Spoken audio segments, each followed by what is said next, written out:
Houston, I think we might have a problem. All right, then. With a new pair of headphones, hopefully you can hear me a lot better. This is our usual Skinny E Media, and then Rob Bavister here. I'm doing probably our Hello. last podcast for the year. I know it seemed like the last one was pretty much a Debbie Downer, and it is. Don't forget that. And this time we're going to be talking about 2024 as a whole in cinema, especially as this pertains to our usual BBFC v MPA sort of affairs that we do. I think this is our 48th episode within the series. Um, I haven't really been counting, but fuck me, I've already done that many. Yep, 48 episodes. There were some ones I probably had to edit altogether because some of it was a bit on the rough side. And I did some ones on my lonesome, but those are deleted because we already covered it as together. But nevertheless, hopefully let's get started. Really, I know it's not quite the end of the year, but we decided to do it a little bit early for everyone who's listening because very likely you're going to be with family members during the Christmas season, so we don't want to interrupt. And you're probably not going to be going to see Sonic the Hedgehog 3, even though they got a special black card for that, made by a little girl named Ruby. Congratulations. Or Moana 2, Wicked. I don't think we're seeing those. I'm certainly not seeing Craven the Hunter. Oh, God, no. Fuck me, have you seen the tomato meter? Shit. Well, that doesn't really matter to me, but it just looks crap. No, no, seriously. It fucking does. Yeah, well, what can you do? I mean, you'll probably watch it like you will watch Madam Web, but only for free. For 2024, I would say this is quite a very interesting year for film ratings, censorship, and classification. So many films have come out that were quite controversial. Whether they were banned or not is another decision. We haven't had any sort of like NC-17 type films, except for perhaps, well, they did censor First Omen, and Terrifier 3, had it gone through the usual channels, probably would have been threatened with that rating. But they If escaped. any film deserves it, Terrifier 3. Have you seen the fucking film? Of course I have. I saw it on opening night. It is certainly one of the most violent films I've ever seen in the cinema. And I've seen Green Inferno and Hardcore Henry, and those were pretty extreme. But this is worse. Yeah. Well, I mean, yeah. And if any film's going to warrant being slapped with it being rated NC-17 and should wear it with pride, it's going to be Terrifier. Well, all the Terrifier films, really. And frankly, I'm dying on that hill and I'm not moving. All right. Well, as you wish there. But I'm very privileged to have seen it because for people who are listening from abroad, um, we didn't get Terrifier 2 in cinemas like the Americans or the Australians and even the French did. We got Terrifier 3 instead. But thankfully, just the fact that you saw this forbidden, dangerous film that you will vomit or you'll pass out or hit your head as you try to get out of the screening is something to be said. That's quite wonderful indeed. I will say I didn't like the movie that much. I thought number two was a better film, but it was better than number one. It just was the shock value that made me pay £9.99 to go see it. So guilty. Yeah. Well, yeah. Yeah, I don't know what to add to that, really. I mean, yeah, I went to go see it to see what it was because I saw reviews that looked good. I thought it'd be awesome flick to watch. I have seen both the first two Terrifier films. Yeah, they are remarkably gruesome. I had to see this. Couldn't believe how low budget the first one was. Yeah, I had to go see the Terrifier 3, and I did, and I'm cool. And I'm glad I did. Well, I'm glad I did there too. Unfortunately, in my screening, no one passed out or vomited. You know, they made it all a big buzz in the news. I think number two probably had a little bit more hysterics going on because it was sort of came out of nowhere. Like it was meant to be just be a limited engagement, like one day, maybe a few days. They kept playing and playing, so that tells you how popular this franchise is. And I'm very, very blessed that they didn't go through MPA to get a rating and through the usual channels, and the American cinemas actually let it pass with a no rating whatsoever. So I'm very happy that they did that instead of penalize it like they did with Hatchet 2 or The House That Jack Built, which in its uncut versions were deemed NC-17 worthy. And I think that's ridiculous. Well, again, though, I mean, it wouldn't matter what rating it gets if the American cinemas choose to show it, really, at the end of the day, is it? Hell, if you're old enough to see an NC-17 film, the mere fact you're seeing one should be a badge of honor.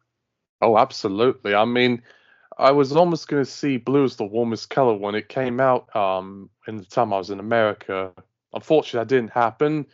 That is one of my biggest regrets because I could have seen my first NC-17. But that didn't happen. It's a long story. But at least I got to see Shame and Passages. I know that Passages that came out last year, but yeah. Killer Joe, I missed out. They didn't play it really at a lot of places. Oh. Well, I never paid much attention to those films. I wasn't really much aware of them when they came out, so that's well, that is what it is. Yeah. Did you see Shame when it came out, or like Lust Caution? No, like I just said, didn't see those films when they came out. Sorry, my bad. I just was curious. Oh. Sorry. No, but yeah, I did not see those films. To be fair, Terrifier 2. Now I think about it, it's probably the only. I know it's not really an NC-17, but we know it would have been an NC-17 if rated. So that is probably the only NC-17 qualifying film I actually saw at the cinema, because most of the other films that have been slapped NC-17s that I did see at the cinema were probably cut down. I ended up seeing the cut R-rated version. I don't know that for sure, but I think it may have been the case. Well, I'll give you that distinction there. I know I'm a bit more wild and adventurous with my film going experiences, but then again, maybe if I had a teleporter or a wine clock back, I probably would have took you back to 2004 when Switchblade Romance came out in cinemas, because in Britain they got it uncut. There may be some overlap because I know Poor Things came out, at least in the UK, in January. I consider that a 2024 film, even though most people from America and stuff who saw it earlier than us as 2023 because of the Oscars and Golden Globes, they always like to release them in a particular time of the year, December, November time.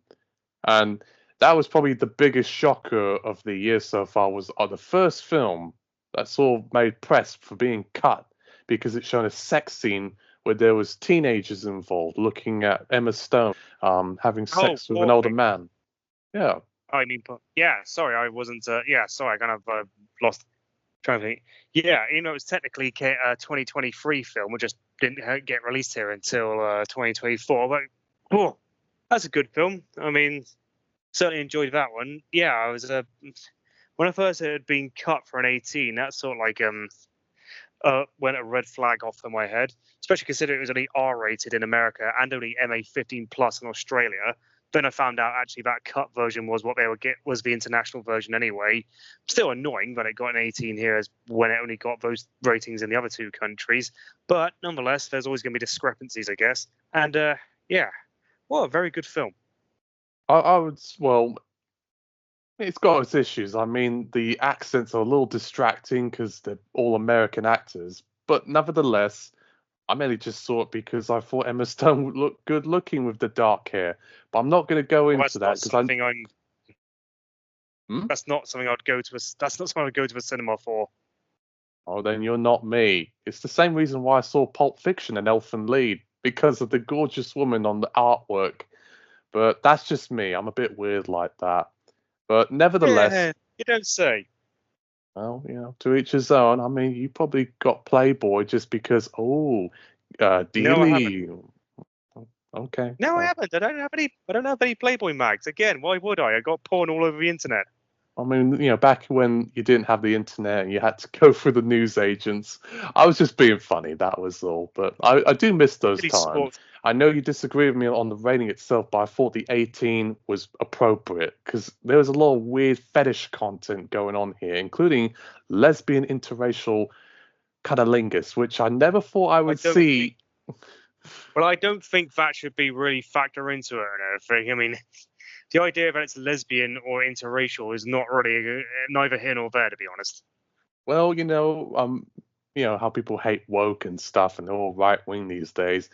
That and the cunnilingus element and the homosexuality, that's gonna be whoa, time out, and as well as the weird sexualized elements that Emma Stone has the mind of a baby, so that's like that's a bit noncy, or the whole S&M stuff with her having a ball in her mouth. That is a bit messed up. I'm not gonna lie. Well, it is. Moving on. I know I have a list of films that I will pinpoint here. Some of them you may have not seen, but I will talk on the one we both saw was Monkey Man. Now that one wasn't quite clear to people from the West that it was controversial, but oh boy, it was. It still has not got an Indian release. I was told they had to censor the looks of the flags just so it doesn't offend Narendra Modi's BJP party. And I think there was some rape in the original cut that they had to remove, or it had to be implied. But it still got an 18, and it was still quite politically charged. I mean, just changing the colors of the flag and taking out the rape scenes didn't necessarily change the effect that it was still quite power-packing and political and violent. All right, it was an incredibly violent film. Let's not that's why we don't brush about there. I'm surprised it got lower ratings in other countries that did, because I mean I see an 18 and think, oh Christ, being a bit overzealous, because again, R rating in America, MA15 plus in Australia is like fucking hell. But my natural response to that is, well, if they think it's okay at those ratings, why don't you, the BBFC, think it's okay at 15? Then that's it. It's like, well, maybe it should have had a higher rating in those countries. I don't know. Well, I would interject.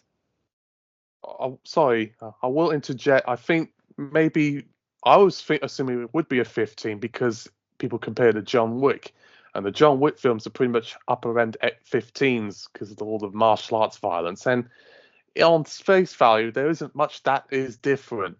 But I would say Monkey Man feels more personalized and political than the John Wick films. I mean, well, the political. Well, I have to interject now. The political element is neither here nor there, but personalized, I guess, yes, because it's a lot more up close and personal. I mean, for all the heavy levels of violence in the John Wick films, injury detail is kept to a minimum. Sure, you got the bloody effects and everything, but there's not much in way of like, it's not particularly called gruesome or anything. Whereas like, I remember there's one particular scene at the end of Monkey Man where he's fighting someone in the lift, and he stabs him right in the neck, and you see it up close, and then the knife gets pulled out, and he just gets spurting blood everywhere, and quite and it is pretty grim. So yeah, I can see how it's more violent in that sense than any of the John Wick films. So maybe, yeah, I can. Maybe that was what tipped the BBFC over. Again, I don't know. I don't work for them. I can't read their minds. But I'm guessing that would be the main reason. It actually were. I would presume it's because it probably surpassed the whole you can't dwell on the infliction of pain and injury, which that's an appropriate test, but sometimes they take it a little over the edge with like Last Night in Soho and Barbarian, which I thought that could have been a 15 really. But with Monkey Man, it is what I wanted. I wanted an 18 rated vigilante film, and I got it. And it didn't disappoint me. It was one of the best action films, if not the best action film of the year. You could say Civil War's an action film, but that's more of a political thriller. Dude, I'm going to have to challenge that claim it's the best action movie this year, because I saw that Hindi movie Kill, and that is like proper old school, almost like an old school Hong Kong style, Jackie Chan style action flick and everything. It's or how we used to make them back then in the day, and it's just like you don't see much in the way of action movies made made nowadays, especially not in the West. I mean, I know the John Wick films are kind of pretty well done, but holy crap, that was an action movie that just kept you on the edge of your seat. And I was going to say that'd be action movie of the year, but that's my 2 cents. Have you seen it? Unfortunately, I haven't.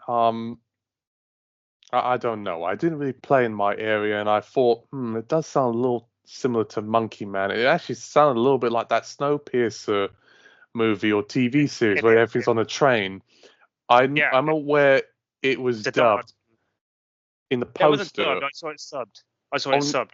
No, sorry, I meant it this way. Like, it was said on the poster and artwork that it's the most violent film passed by the CBFC or the Indian censors, and I thought, well, is it? I mean, they've released 18 rated action films, but I hear there's a scene where a man is almost half decapitated and you see gory detail. And hopefully I'm right on this. And in the Netherlands, it got an 18, and that is extremely rare for a film to get. So this movie must be fucking brutal. Oh, fuck me, dude. It is balls to the wall brutal. Oh, boy. It's like an old sounds school like The Raid. Yeah, it's like The Raid. It's like an old school John Woo film from when he was Hong Kong days. It is that kind of stuff. It is just that fucking brutal. And again, how it got away with an MA15 plus in Australia, I'll never fucking know, because it is way too brutal for that kind of rating. Well, it's probably they probably felt that the film was only aimed at a Bollywood audience. You're probably the only white man who saw it, anyways.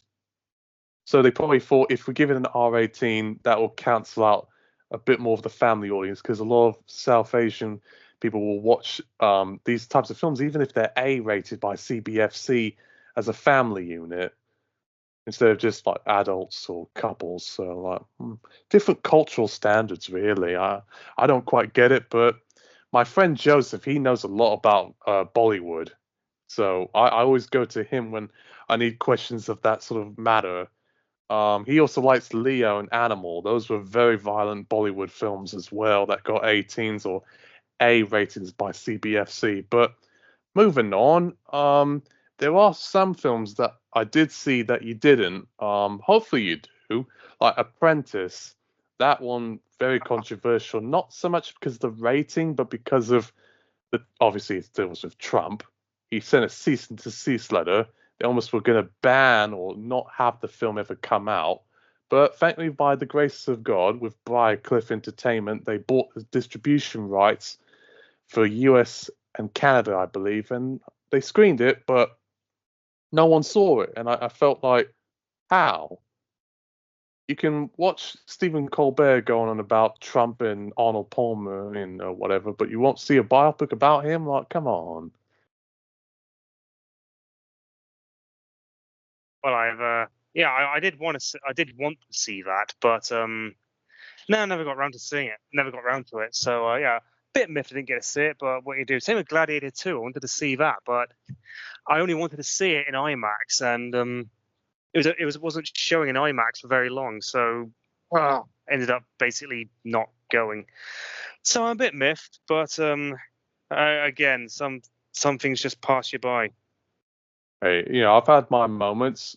I'm still jealous of you. You got to see South Park and Team America in cinemas. I was too young.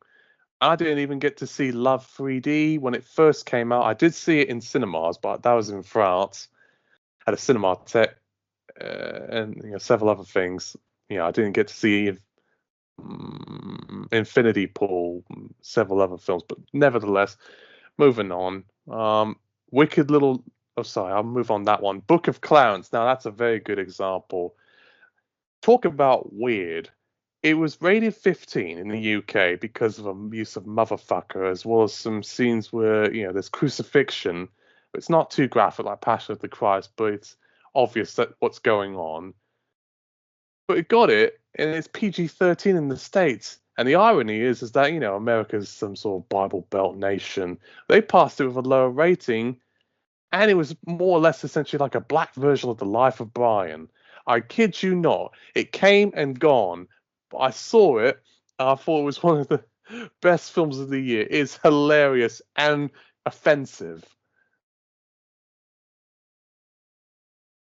Okay, yeah, I heard about that. I didn't know when to see it and everything, but yeah, oh yeah, that's just silly how they have to insist on basically rating something 15 just because of the one use of the word motherfucker. They did it also this year with the last Venom film. I was told Rated that it. as well. I didn't see it, but I thought, I didn't see it either. I mean, you But, don't. I mean- At the same time, they rated Gemini Man at 12A, even though it had that word. No, well, their rationalization is that the context it was used in was so unaggressive and so bland it could be excused. Personally, I think just talking about shit.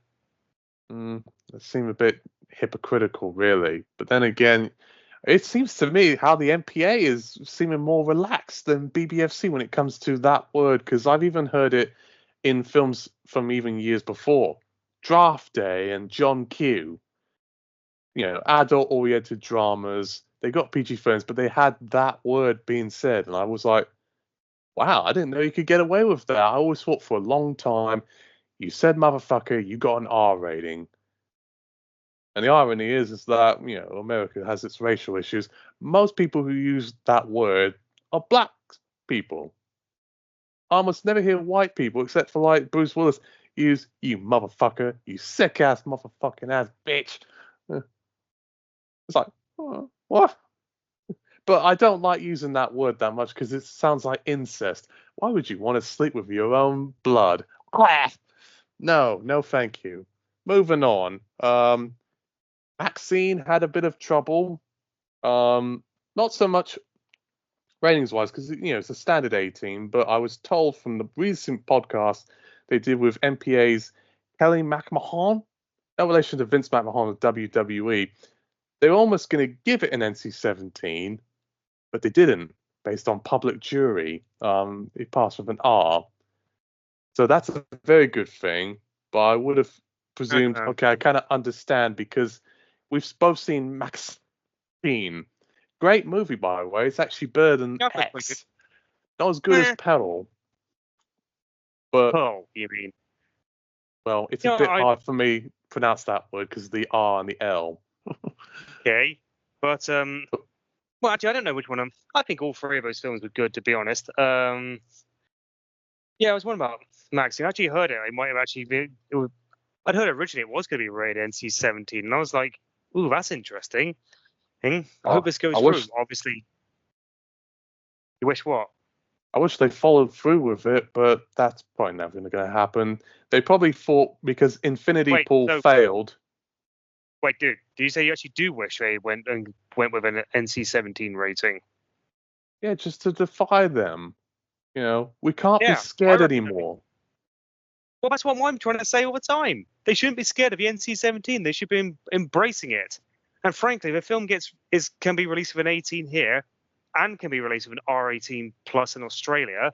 It should also be able to be released with an African NC-17 in America. I think Maxine was actually rated MA15 plus in Australia, but that's neither here nor there. Yeah, I mean, I wish they would have just embraced the bloody NC-17 like Blonde did. Well, one could wish there. I mean, it would have been a perfect candidate, but I did feel like they went a bit scan on the sex. It was just like a few brief moments of sort of like filmed porn, softcore, but it was like, oh. I mean, the first film, X, had a lot more fucking going on, including some semen on screen than the third installment did, which I thought, that's a bit weird, but there was just as much violence, if not more. I mean, the scene where man's testicles being busted and broken, you see brief graphic detail of it. I was like, oh, that scene made me cringe, where she's uses those like stilettos to bust on someone's testicles. Like, oh, that was not pleasant to watch. And someone's head being blown off. That was fucked up. That was very fucked. Oh, that made me go, ow. How could that get anywhere near a less than a lower rating it in some countries? I don't get, because I mean, X was rated at R18 plus in America, so I don't understand how in Australia even. So I do not understand how this didn't. Well, they probably thought the film probably was more of a murder mystery than it was some sort of like weird porno horror, whatever it was. I mean, if I was the parent or the censor, I probably would be even more alarmed with X, because let's face it, what are most people more shocked by? Watching two people have sex or watching two people kill? My point exactly. I don't need to answer that, but I will say this.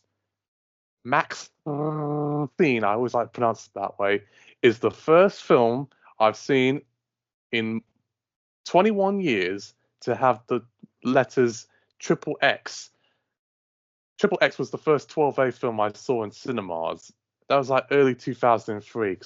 I did see Spider-Man and Wild Wild West Underage, and that felt like Christmas, because I saw a movie that sounded very dirty, even though it wasn't. It was just Vin Diesel being extreme sports. It's not very good, by the way.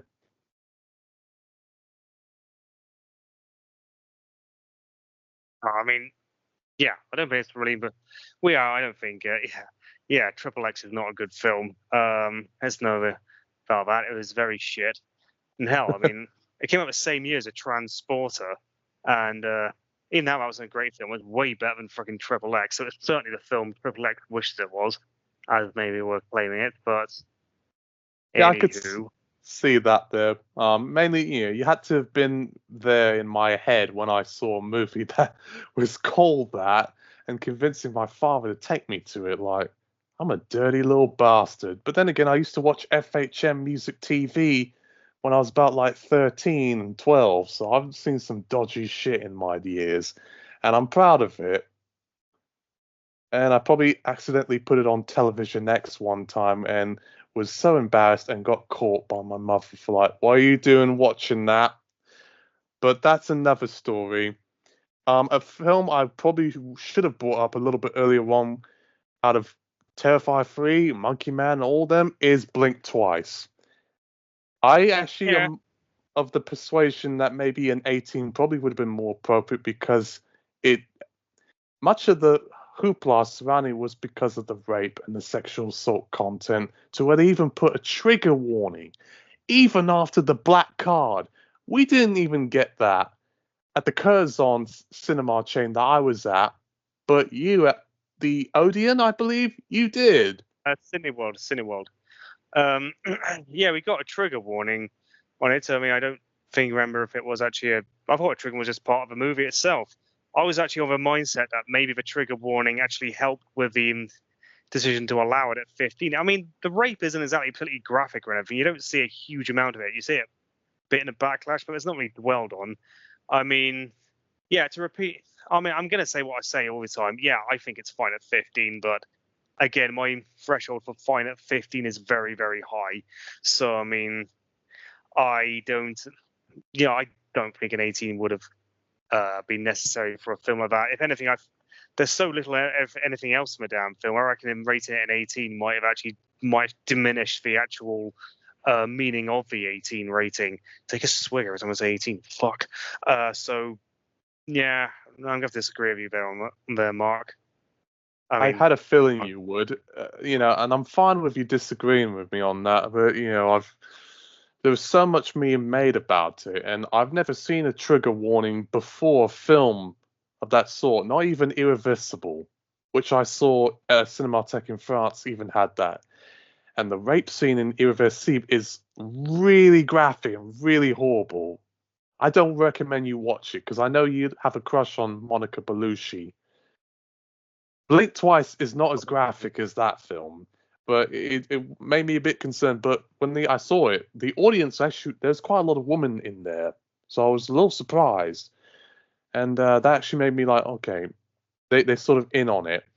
It's not this horrible thing that you should run the hell away from. There was even some women when I saw Irreversible. I saw those two films in the same year. I also saw Love 3D and Caligula, director's ultimate cut as well. But those are films from another time, and they're sort of retro. But they did release Caligula ultimate cut in select cinemas this year. I don't think it's as graphic as the original versions that were pretty much just plain old pornographic. It's still very graphic, but you don't have the weird sort of hardcore inserts like the original versions did. I was more or less laughing at what the film was, Caligula. Like, why is Malcolm McDowell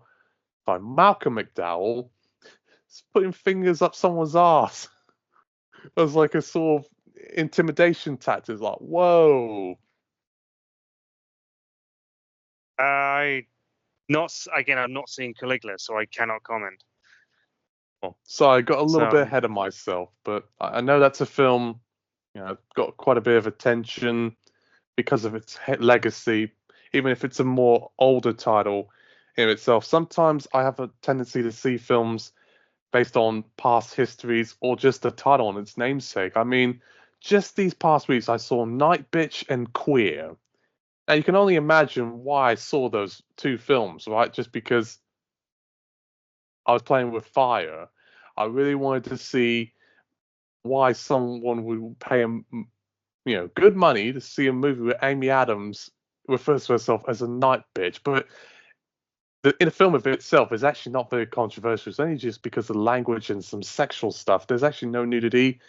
And the word bitch is self-reflexive. I'm a woman. I take pride in that I'm a bitch. It's not used by men to be violently misogynistic. So that's the irony of it. I felt a little bit embarrassed saying to the man when I bought a ticket, can I get a ticket for, I'll just whisper out loud. It's kind of like when I saw Meet the Farkers or Little Farkers. I have to be careful not to call it Little Fuckers. Why not you go to the kiosk to get the blade ticket? I just book my ticket before I go to the cinema. Everyone does that nowadays. I just wanted to have an excuse to say the word bitch to someone. And also, I didn't want to pay that administration fee of £1. So I just thought, just pay it at the front desk. It was a Monday special offer where it was discounted. So that was the reason. And then with queer, I actually said the keyword out loud. And no one picked up that I was probably, a repressed bisexual person. Yes, I came out on this podcast. You happy now? I think people are kind of thinking him talking about Da Vinci Code and Casino Royale a lot. He's got some sort of repressed tendencies a little bit. But unfortunately, the movie didn't turn me on. You don't see Daniel Craig's knob. No one looks like Noel Fielding in it, but I saw it just for shock value. It actually was kind of unintentionally hilarious watching Daniel Craig get high on ayahuasca and a lot of psychedelics and actually munching on a man's erect penis while there's some residue of cum near his pants. This is all in a rated R film. You see quite graphic, albeit simulated fellatio, by the way, in this. I'm actually surprised the Americans let this slip, because I know how homophobic people are nowadays. They're increasingly, bit by bit. I mean, they hate transgender people more, but they also hate gay. Do they hate trans people? Oh, I hate more than they hate gay people. Oh, right, I was going to say. Don't know if they do hate trans people more than we do in Britain, because fucking hell, there's a lot of transphobia rampant around here. But again, that's off topic. Let's get back onto the original. Well, it's controversy. That's why I'm talking about it. It's all to do with ratings and more outrage. There's probably a few films that you've seen that I haven't, because I could have gone on about the American Society of Magical Negroes. That got a lot of flack just because of the word Negro and also it being woke. I mean, it's fine at 12A, but the politics of it really got under people's skin. Elon Musk included. Bastard. Green Border's another one that was not well received by the right. Dude, Mark, which film did you just talk about? The American Society of Magical Negroes. Oh, that is actually a movie. Yes, I'd heard about that. I was contemplating seeing that, but I No, I don't think I was able to find myself a convenient booking, so a convenient showing. So I didn't. That's a bit of shit, really. But I didn't see it. Well, Okay, yeah. it got bad reviews. You would have said, nope, I'm not watching this because it got like 30-something%. Oh, that case, but never mind. I thought it was actually rated fresh, but never mind. But I mainly saw it because of the shock value of the title as well as all the hype that it's this woke film. If you actually see what the film is about, it's actually a romantic comedy about a mixed race man who falls in love with a mixed race woman. She's part Asian, part European. She looks like Phoebe Cates. Gorgeous. But the marketing was a bit all over the place on it. But I liked it just because of the shock value, although some things didn't quite work. So, but it was a good movie. I mean, if it plays on Prime Video or something, I would recommend it. But nevertheless, it's the 12A and the PG-13 is fine, but it's the whole it's woke and the title itself that caused a bit of alarm. I could have gone on about Kneecap. I know you didn't see that one, and I would have thought that's a movie you probably would enjoy. No, I mean, I was contemplating seeing it. I just didn't. It's all out on a certain weekend, and of course, I have so much time on a weekend to think myself. I'm probably gonna I just skipped it for this one. No pressure there. I mean, I couldn't make it out to see Beowulf when it came out, even though there was a 12A animation that, for all intents and purposes, looks like a video game, and it was a really violent 12A. Like, my goodness. But Kneecap mainly was just controversial because of their pro-Republican lyrics, the use of the Gaelic language, and they got into a bit of legal trouble. But they won the case regarding some arts grant funding that they ultimately said, haha, the joke's on you, Kemi Badnoch, because they didn't want her to succeed. And that's a good thing because I actually support the film itself. I was very just happy to see whether it was an 18 because of its language and drug use, the fact that it was a Gaelic language film and it's unashamed about its politics and the geography of it. It's like that will never happen again. So it was just sort of like a gimmick, and it worked. Just like Grand Theft Hamlet, which is a movie I know you'll really enjoy. It's set on Grand Theft Auto, but it mixes references with Shakespeare and stuff. You'll love that movie. It's a 15, and it's not a kids movie, and it's surprisingly got a 15, despite the video game being an 18. Peggy. Well, yeah, but I mean, I think of the two things might be quite taken to treated differently. But yeah. Although to be fair, Peggy 18 are quite strict. Although to be fair, all the before Peggy took over, BBFC gave all the GTA games 18s anyway. So make of that what you will. Well, it's not a thing. They might be slightly stricter on video games than they were on movies. But again, there's a whole different kettle of fish. Not really able to get into. Well, I mean, I thought to bring it up because I know in the case of Grand Theft Hamlet, it was marketed as like a sort of documentary. But it was also, in many respects, like, is this a real word? Just let me ask you, because I know you're a video game fan. Machinima. It looks like video game footage you see on YouTube, like people, on their headsets saying like, "Oh, I shot this guy. I got about 50 points." That's what the whole movie was.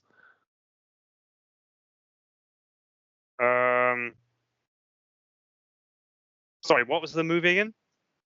Grand Theft Hamlet. And you mean that? Yeah, but you said Machinima, as I don't know how you pronounce it. Machinima. It's essentially video game footage that's filmed or animated, but looks like you're watching video game footage or cutscenes. Right, a type of entertainment that uses computer graphic engines to create animated films in real time. Well, that's what it is. Yeah, I'm guessing that's what it is. I mean, it's probably just worth Googling it more than best of anything else because I don't really know a huge amount about it, to be frank. All right there. Well, I thought to ask you because I know you're more of the PlayStation guy. I'm kind of stupid with video games, so that's why I said this is a movie you will really enjoy. They didn't play it in Cardiff, unfortunately, but if they ever have it like on Prime Video or somewhere, I'll say check it out. I think you would have a good old laugh. As far as other films are concerned, I could have brought up Piece by Piece, which is an animation with Lego, as Pharrell Williams. Let me remind you, this is the first animated film I've seen in years. Not even Ants and Roger Rabbit and the Simpsons movie did this. Guess what word they use? That only Transformers the movie did. Oh, shit. Yep, and it's said 3 times, or 5 if you count the 2 bleeps. I couldn't believe it that Lego somehow had the nerve to slip in 3 shits in a cartoon with a PG rating in both countries, UK and US, as well as jokes about drug dealing and weed and zoom zoom and the boom boom and saying, oh, this is sexy. Like, what? And talking about Black Lives Matter and police shootings. Like, I didn't know you could. This is like old school PG animation like Roger Rabbit or The Simpsons. It made me so happy seeing that sort of stuff in a PG animation because you just see it in 15s and 12s. Yeah, well, this word shit is banning around quite a bit in PGs. Yeah, but I didn't think you would see shit in PG anymore, but well, I don't even do. Well, I mean, you do every now and again. I mean, Perfect Days, that was a Japanese drama that had 3 shits, but that was not a kids movie, and it was for like the art film crowd. So, when people associate PG, they always associate it as kids movies, like you take with Kids Club, like with the U. So that's why it stood out for me, because Piece by Piece, to more intensive purposes, it looks like a movie you take your children to go see, like Paddington or Moana 2. But I would say it's more adult than Paddington Bear or Moana 2, if you know what I mean. So you've been advised, parents. But yeah, I mean, it's a great film, but you probably wouldn't enjoy it because it's about Pharrell and R&B and stuff. You would enjoy Apprentice. It certainly is a bit more of a on the borderline between 15 and 18, because I know there's that marital rape. It's a disturbing scene, and there's also quite a graphic scene of a gay orgy and as well as fellatio. You even see a little bit of pubic hair as a woman is sucking Trump's cock. I'm guessing this is a reference to the Stormy Daniels case. And I thought, I didn't know you could show that kind of detail in the 15, but I guess you can. But, it's probably because they thought it was a biopic or something. They let it slip. It's just more controversial because Trump wanted to ban it. I thought I was going to get shot or stabbed for watching it, but I saw it in the UK, and Trump is a laughing stock here, unless you're Nigel Farage. Can we talk about Civil War? I know that's not really a ratings, it's fine at 15, but it's controversial. It's politics. There are, but dude, not to interrupt, but before we do that,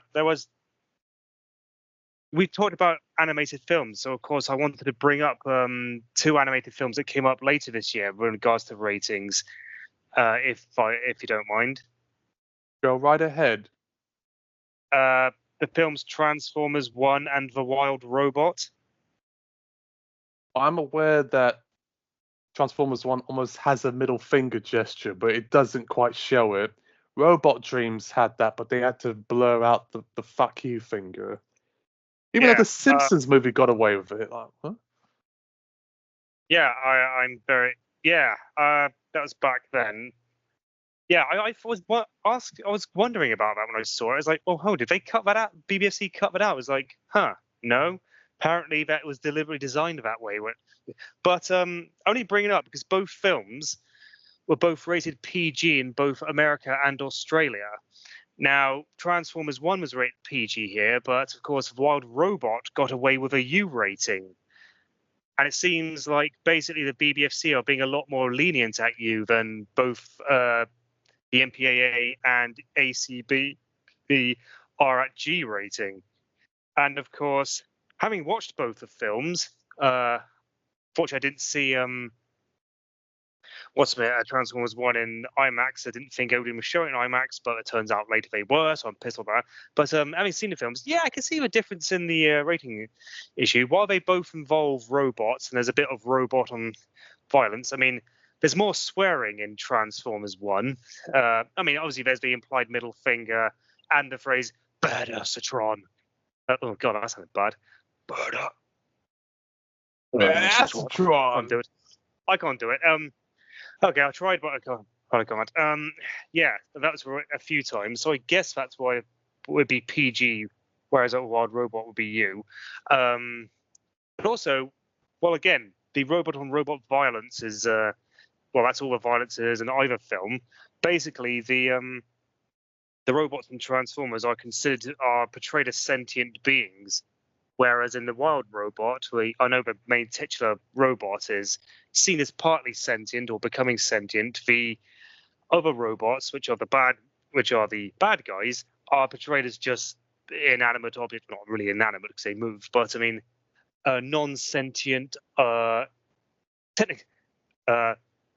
theoretically inanimate objects that can just be destroyed rather than killed. And as such, the violence is much less impactful. None of the main actual animal characters die. I mean, you do see like the fox basically splitting up a dead crab at one point, but again, it's not really portrayed in any particular more fashion. Again, no swearing. So yeah, it is a tamer film than Transformers 1. And as I mentioned to you earlier when we were through our text messages, but it was the first U-rated film I've seen at the cinema since, I think, Ice Age 2. That is a really long time. My goodness. I was 21 when Ice Age 2 comes out. What kind of fucking grown man who's single goes to the cinema to see a film that's got a U rating? I mean, essentially speaking, he's going to think, well, that's going to be for not just for kiddies, but nowadays it's because they're little kiddies.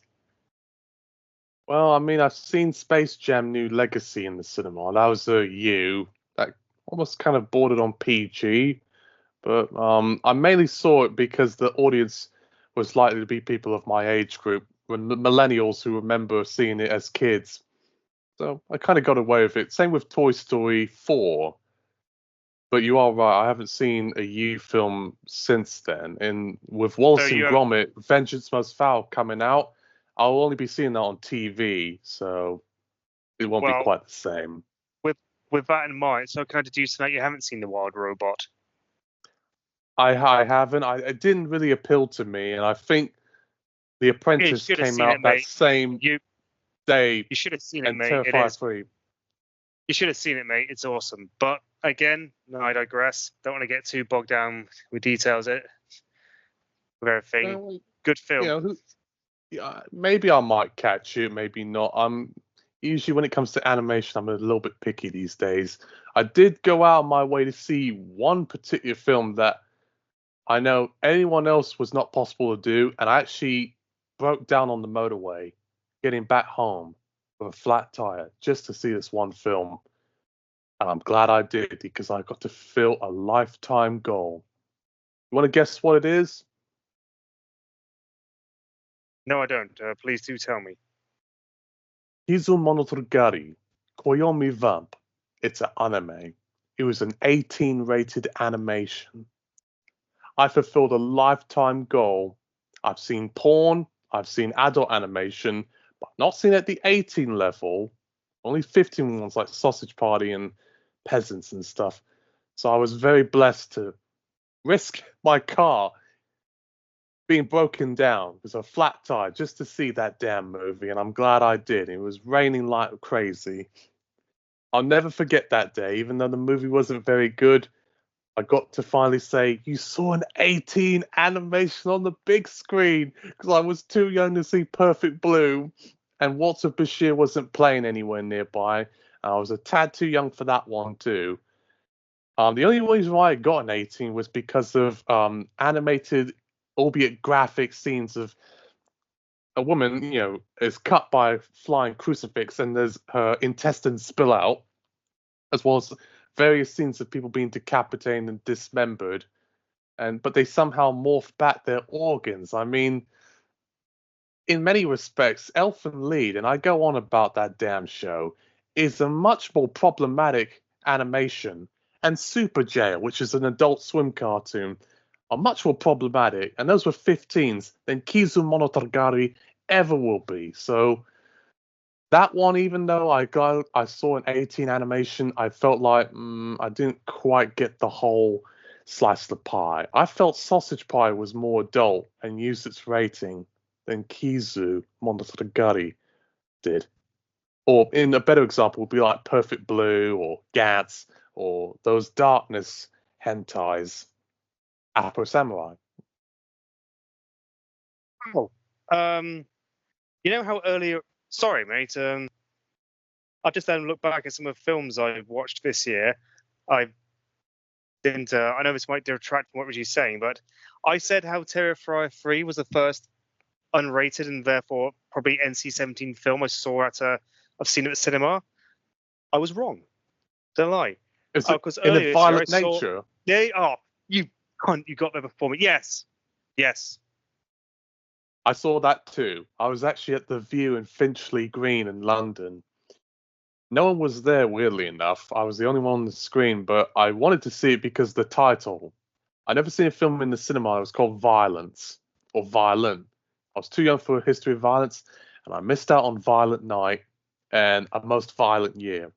It was an 18 with the word violence. I thought this is going to be fucking hardcore, and it was. Up until Terrifier 3 came out, I thought Violent Nature was the most violent film I ever saw. Especially that one scene where you see a man be decapitated and then dismembered in quite extended fashion through like a sawmill, and I thought, oh, that is nasty.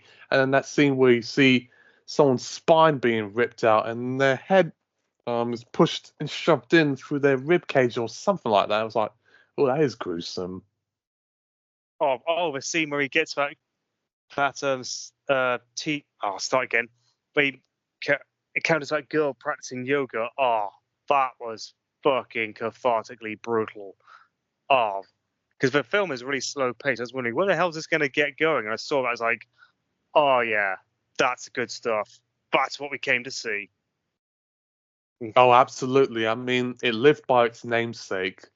But I do have to be honest with you. It's one of the worst films I saw this year. I thought just the pacing and whatever it was trying to say, it didn't get it across very well. And I thought the movie was crap.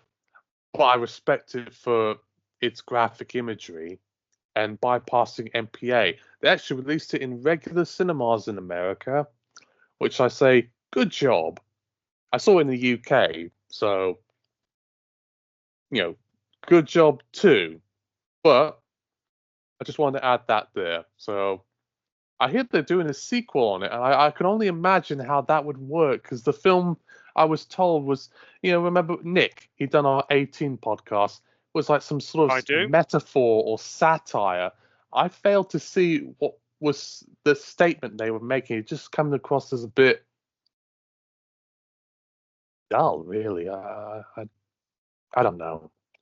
I didn't like the film, but I respect it just for showing, as much violence as it could get without getting banned. Well, that's fine. Obviously, I mean, it is a very brutal film, and I mean, I felt it was a bit slow paced and something. I can't say I enjoyed it massively, but it was. But when I was seeing the brutal stuff, it got going. The brutal stuff got going, and that was pretty cool. That same weekend, actually, I saw Longlegs, and that was a good film. I am aware Longlegs had a little bit of trouble with BBFC because, according to a statutory classification minutes report, they were on the fence whether it should be 18 or 15 because of that scene where Nick Cage smashes his head on a table and there's blood and it looks like his nose is broken. I saw it on YouTube and I thought, oh, that is brutal. It is quite brutal, from what I can remember of it. But overall, I thought the film was pretty. Good old Silence of the Lambs style throwback. So Yeah, I'm glad it got away with 15 though, because I think it's this kind of film that's 15 supposed to be rated 15. But yeah, I just thought I'd mention that. Just go Well, through some of the films that I've seen this year. I saw the American remake of Speak No Evil, which is all right, but I don't think it's quite as good as first one, although a lot less bleak and depressing. I saw basically the latest theatrical releases for feature films for both Spy X Family and My Hero Academia. Out of the two of them, I prefer the Spy X Family one because I just thought that show is cool as fuck, and I like it, and I like the movie. Most recent film I've seen is Heretic. Well, that's quite a while. I've seen more movies than you. But Yeah. from what I was told with Heretic is that there was some controversy surrounding the atheism element and that it was being marketed to Mormons. Like in Utah, there were some complaints about some of the advertising saying, where are these two missionaries? The Sophie Thatcher and the other actress that Yeah, I was know in what you it. mean. Am I correct in all this? Like, is Hugh Grant like some sort of new atheist, or is like God doesn't exist? Now let me tell you a reason why. He's kind of like that. Yeah, I mean, he's obviously he does come across as being clearly got gripes against religion and everything. So yeah, so he does come across as a bit of that sort of guy who just basically doesn't just not believe in God and doesn't just not be religious. He has to be well, not just passively, but proactively anti-religious and everything. Now I kind of figured they didn't make it clear in the marketing, Actively, but I've that's it. read a little bit about it because I was like, I was debating whether I should see this film or not, but I, saw A24 and horror, and those two don't always work well for me because I really did not like Midsommar. But I like Maxine and X and Petal, but those were more thrillers. Um, and weirdly enough, the ratings decision in the US was quite scant. It got an R rating for some bloody violence, while in the UK it was quite long-winded. Strong violence, threats, sex references, injury detail. Like, oh, that's a bit of a mouthful. Compared to America, they just said, oh, it's just because of some violence. There wasn't even like any Yeah. F words or anything. Like, oh, No, there okay. not. Well, again, we're talking about a bunch of Mormons, so they're probably not going to be swearing a huge amount. But sex references, I don't recollect seeing any. I mean, oh wait, there's references towards her having a birth control implant, but shitting hell, that's nothing nor here nor there. That was quite gruesome though, because when that birth control implant when it was taken out, it's pretty grim. Well, I'll take Well, your again, word for it. But sounds like just a standard 15 to me, really. At least compared to First Omen. From it's very standard. Well, because First Omen had the troubles with the American censors because of the NC-17 initially because of the birthing. I've seen the clip on YouTube, and I thought, really, it's just showing a woman's genitals. It's clinical. It's not like a penis going to a vagina. That's a bit rich. It's just watching some demon monster come out of a woman's cunt. Excuse my French. And being like some scary, threatening image. It's disturbing from what I'm told, but nothing that should be NC-17 worthy. Like, come on, people. I find it kind of weird because basically we had like First Omen released this year, but we also had Immaculate, and of course they're both about very similar things, and they're both R-rated. But for some reason, the First Omen, the BBFC were quite happy would have given it a 15 rating, but Immaculate, they decided that had to be rated 18, and it's like, well, fucking hell, man, have a little consistency here. They probably thought with Immaculate, there was probably a little too much process on the violence. I was told there was like some scene where a man's face is smashed in or a bloody stabbing. I know they did this with Last Night in Soho, and I felt like that one, it could have been 15. Yeah, I really felt that too, I to be don't know. honest. I love that movie, but Edgar Wright's Hot Fuzz and Shaun of the Dead were more graphic and profane than Last Night Soho ever was. Even though those were comedies, Soho, you weren't laughing really with it. But that's another story. That's a film from about 3 years ago, so I'm not going to bring that one up. Although one could bring up, because this year saw a lot of re-releases in 4K, like Pulp Fiction and Coraline, for example. I know Coraline, that's a movie you haven't seen, but I think it's a masterpiece. It's my favorite horror film, and it is a PG, but it's one of those PG films in modern times that has got a lot of controversy because of it being too oh my god, oh, I'm scared, mommy, cover my eyes. Pulp Fiction just probably got released for its 30th anniversary. Oh yes, it was just it's still got its 18, and it was for 4K release. I didn't see it because I thought I could just watch it on DVD and masturbate to Uma Thurman's character, but that's another story. Oh, I should probably cut that bit out. But I was just bringing up re-releases in general because there's been a lot of them this year. I think they even tried releasing Watership Down in cinemas because they played it at Tom's university. He goes at University of Kent, and it had the PG on it, and I'm like, oh man, I wish I was there when they played Watership Down at the Gulbenkian cinema. I could only imagine the complaints it must have got from parents, but most people who've seen that film saw it on TV and are already in for a rude awakening. They already know, okay, Jimmy, you better cover your eyes. You better run the hell out of this room because the rabbits going to attack one another. Oh, yeah. Yeah, bunny genocide. I know. Well, yeah, that's what I call it. Yeah, exactly. The stupidest U rating ever given. I'll never understand that. But I digress. Didn't you want to talk about Civil War? Yes. I'll actually we'll talk about that one in just a moment because I actually remembered Drive Away Dolls. I don't know if you ever saw this one. I did. I didn't. Ooh, it's a 15, but it's one of the raunchiest 15 films I've seen in quite a while. My word for it. I know it's got the lesbian element, so there's an element of young men jerking off to it. So they think, oh, yes. And it's also going to upset Christian conservatives, and it's very left wing.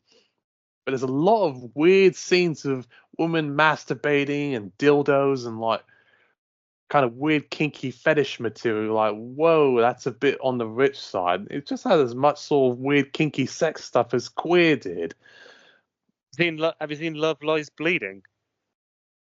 Unfortunately, I haven't, but I'm aware there was an incident where a man masturbated in cinema and was arrested by police. I don't know about that. Okay, I mean that's no, it happened in America. It's a real thing. It was reported on like. Okay, well, that's fine. But go on. I've seen it. Well, I mean, now I kind of think about it. I see these films, but I see them and I forget about them and everything. But pretty certain I remember there's quite a bit of a sexual content in that.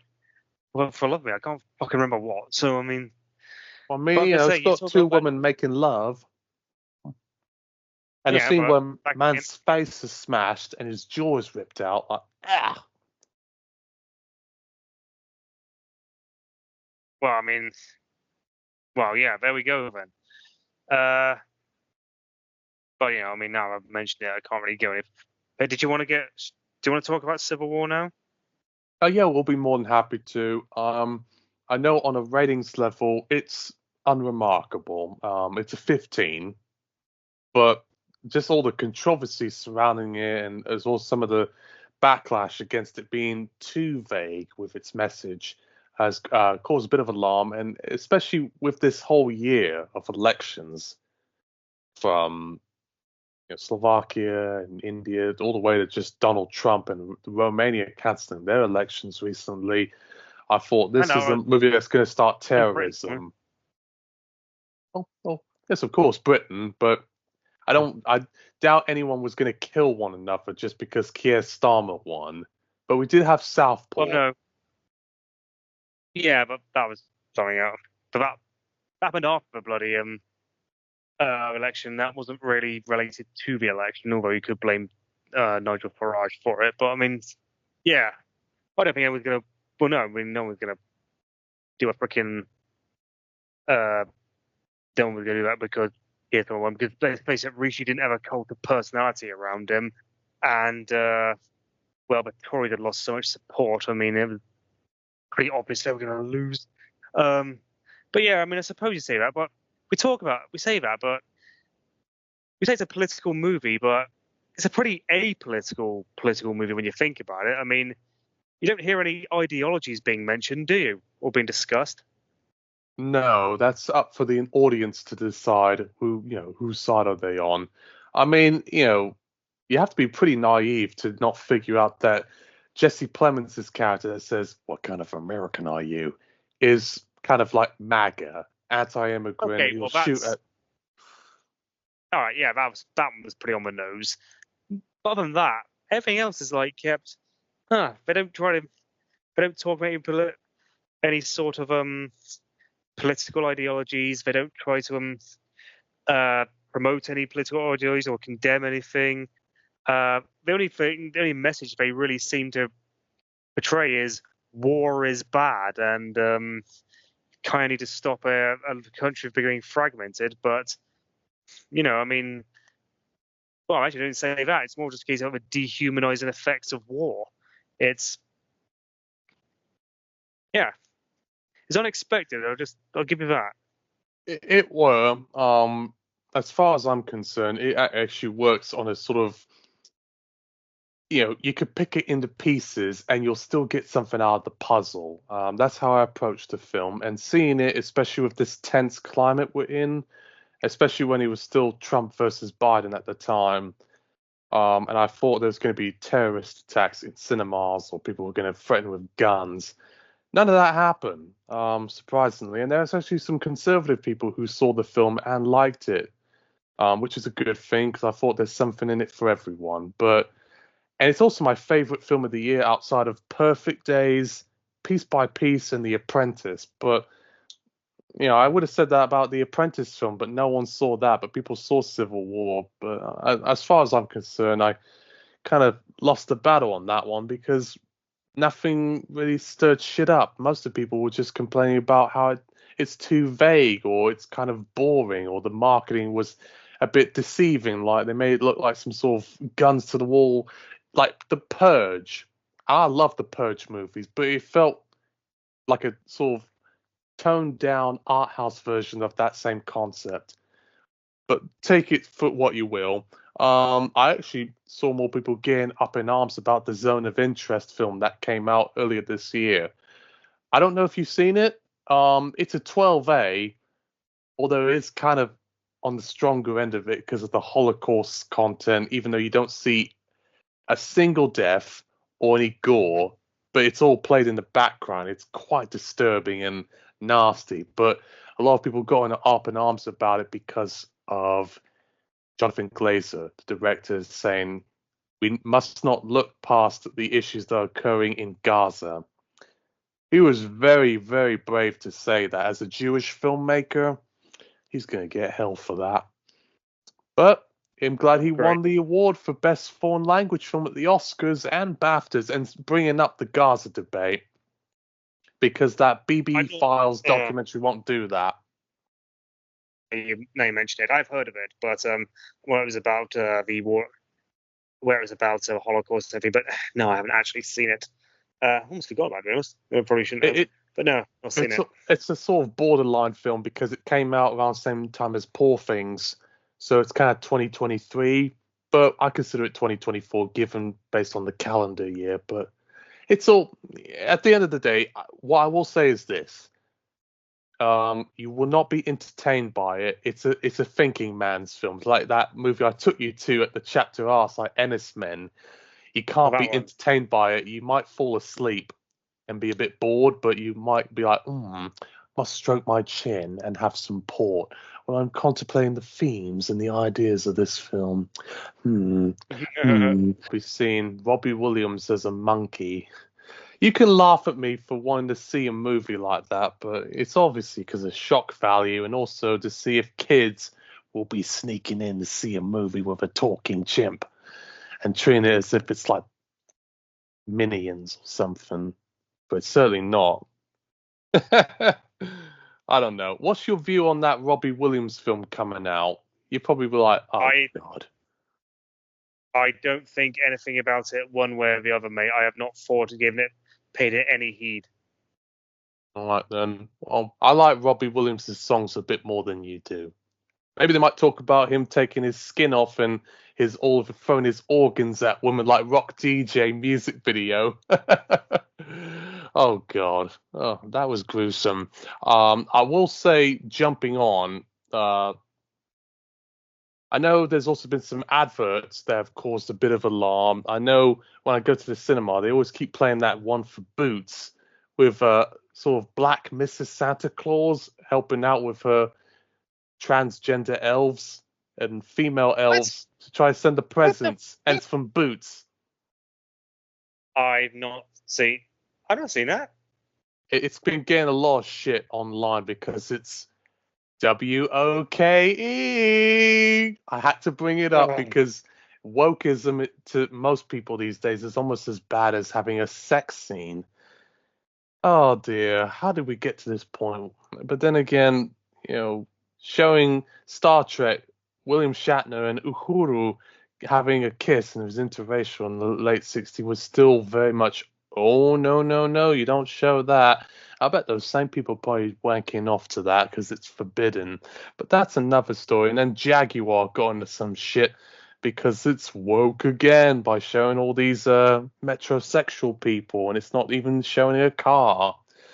I don't know. I had to bring it up because it's always pertain to controversy, and sometimes these ads will play during cinema screenings, and it's hard not to ignore. They even complained about that BBC advert with the footage of the Trump assassination and Gaza and Ukraine bombings, and it had like the newscaster saying, "The fight for the truth is on," and it's like a PSA or public information film with a 12A on the at bottom of the screen. And I thought, yeah, the far right is not going to like this ad, but who on earth is going to be watching an ad with that?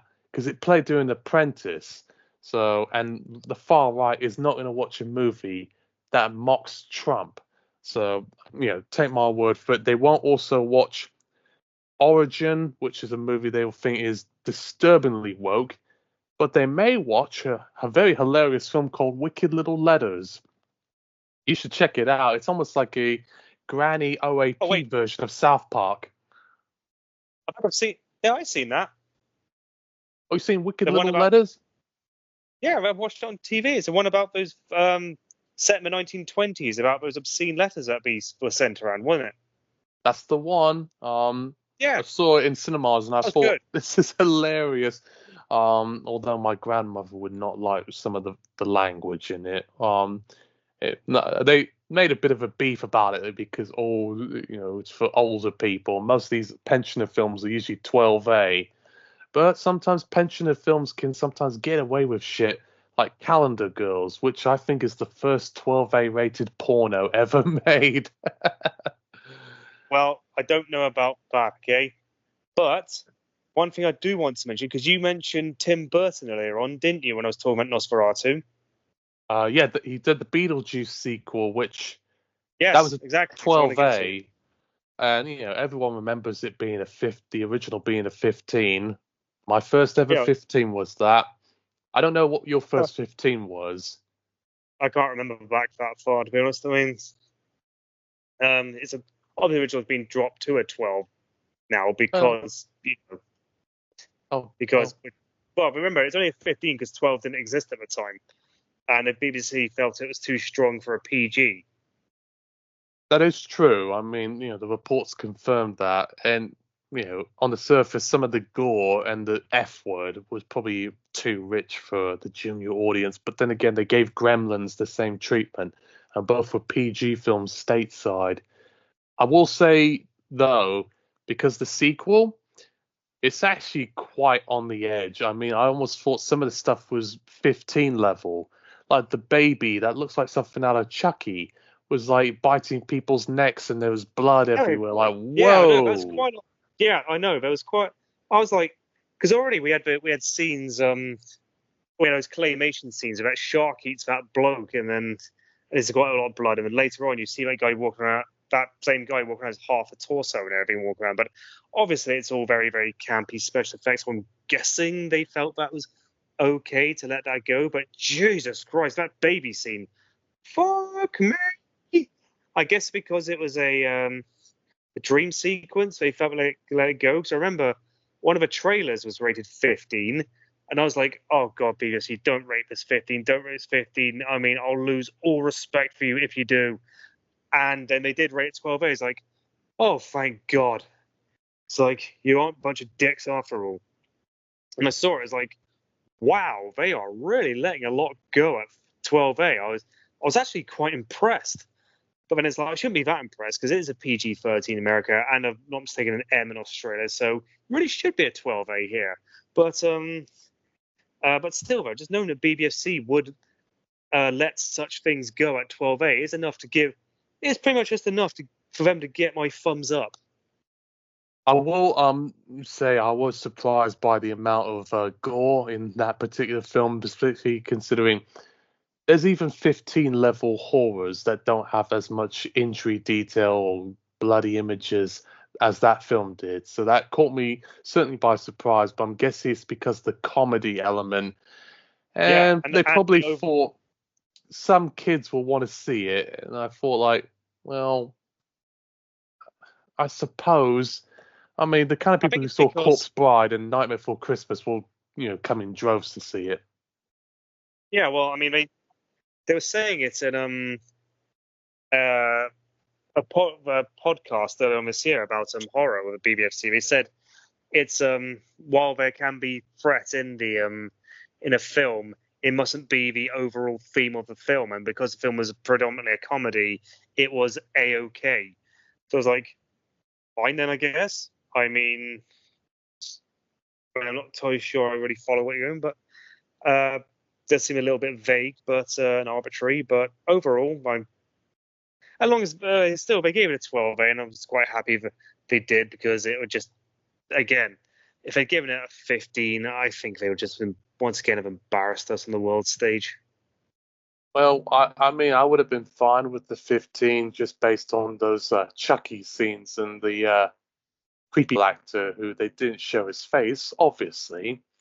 It's like Jeffrey Jones, I think is his name. He was in the original. There's blood gushing out everywhere. You see quite gory detail of his wounds. That was quite rich. But then again, at 12A, you had some horror comedies like Simpsons Treehouse of Horror that go away with quite a bit of violence and gore. Those were animated. Cowboy Bebop got away with quite a bit of blood. Beowulf was very violent. That was a 12. Those were films that were bloody and the fantasy horror elements in them as well. And then on horror-wise, you got like 10 Cloverfield Lane and stuff. That really should not have been a 12A. That was even worse than Beetlejuice. That was too intense. And I haven't seen Woman in Black, so I can't really comment on that. But horror at the 12A level was a bit. I mean, let's face it. I've seen bloody Doctor Strange 2 was more intense, and I'm thinking if you can let that go at 12A, you can let a lot more go at 12A. But they admitted it's just because it was a part of the overall Marvel Cinematic Universe that they felt that they could have permitted at 12A. But it's just like, BBFC, you gotta chillax at horror. This is just getting embarrassing at the end of the day. Well, you know what I call that, right? I call that favoritism. But if they followed by that assessment, they should have. Mark, I didn't catch what you said. What do you call it?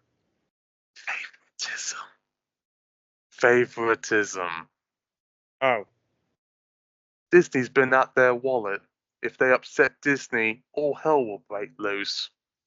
But I just wanted to make a joke there. But by that assessment, they should have gave Krampus a 12A because that was a horror film that was comedic. I really thought, did that really need a 15 for strong threat? I thought watching gingerbread men being shot at with a nail gun, that's just stupid. That's silly. Really? Come on. Have you seen Krampus? It's a good horror film for Christmas. I have actually. Oh, I did actually see it once. Yeah, I thought it was all right. Well, it's certainly not as graphic as Terrifier 3 as Christmas horror is concerned, but I thought that was a bit on the mild side. I don't think many films are, to be honest. Oh, no. I will say this, though. I've seen Irreversible and Terrifier 3 in the same year. The only reason why I don't say Irreversible is the most violent film I've ever seen is because tone-wise, Terrifier 3, people are going in to see it for the violence, and it's a bit darkly comedic. It's a bit self-aware of what it is. Irreversible is horrifying, and you might vomit and pass out when you're seeing that in a legitimate way. It's a film that might get you arrested or sent to the hospital for being with PTSD. So don't watch it. Well, it won't get you arrested, okay? Because again, it just wouldn't. Well, I'm exaggerating there, but it's a film that you don't want to be telling your girlfriend you saw because they might think you're a disgusting man for watching a 10-minute rape on screen. You're disgusting. Sorry.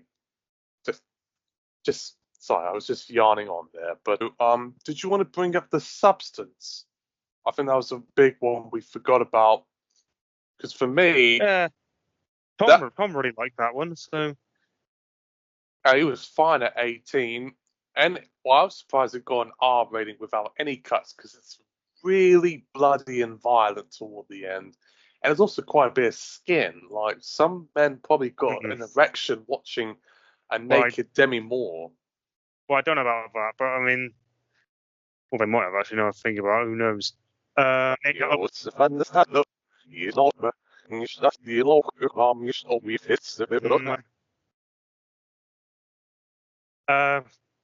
much stronger movie because again, not just 18 here, but also R18 plus in Australia, and it seems to be much got less lower than 18s in quite a few countries. So I don't know about that, but I reckon it should have been NC-17, but that's neither here nor there. Good film. Probably shouldn't have been so long, but it's a bit like right cross between The Fly and Sunset Boulevard. But what can you do? Yeah, I would say so too. It also took a lot of the Jekyll and Mr. Hyde references as well. Who's the saint or the sinner in all this? But I'm glad the film's getting a lot of awards attention because as a horror film, it's very hard for horror films to get any prestige attention from academies. But nonetheless, I brought it up mainly because it's just that gruesome, especially where you see someone's breast coming out of their eye socket and like someone's arm and stuff is dismembered and there's bleeding out everywhere. Like it's almost got the kind of gore and violence one would typically find like in Blood Feast or like that Santa Sangre film by Jodorowsky from the early 90s that got an NC-17 for even not as much violence and gore as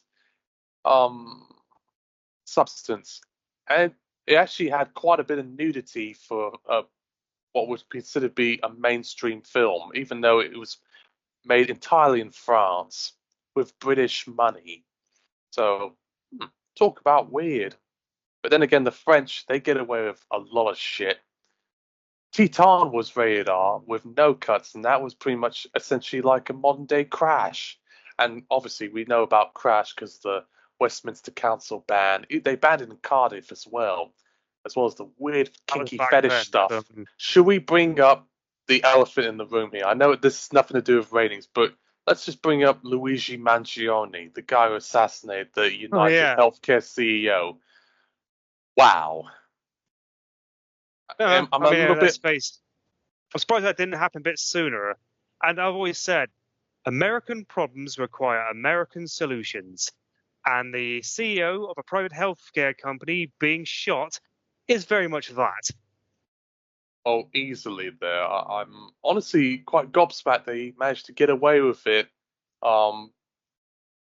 It almost sounds a little bit unreal, like something out of a vigilante film, because you know how I'm obsessed with all these movies about guys murdering people for some I grievance. have noticed, yes.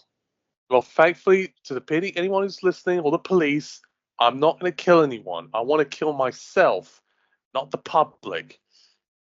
But I am aware there's a lot of people who be thinking this guy's a hero. He's like a modern day Travis Bickle or Arthur Fleck. I watched Taxi Driver the other day, but I saw it because I was instantly thinking of Luigi Mangione. They're two Italian guys who think, hey, with guns, and they're both 26 years old.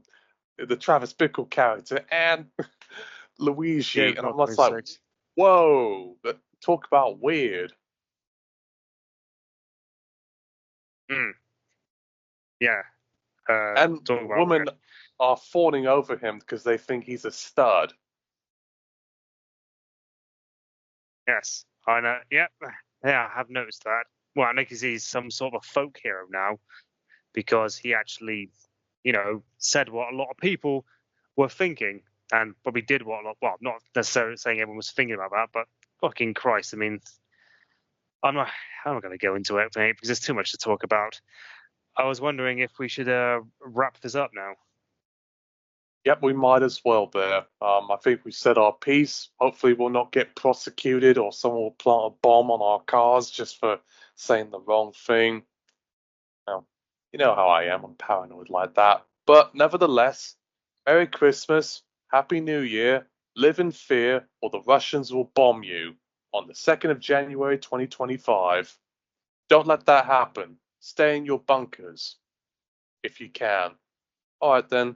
We'll speak to you next time there, Rob, for whatever. Maybe we'll do a podcast on how to survive a nuclear attack when the Russians come to kill us. Right, I'll keep that in mind when that happens. Okay, worry about when it happens. All right, then. Well, trust me, it will happen. Good night, everyone.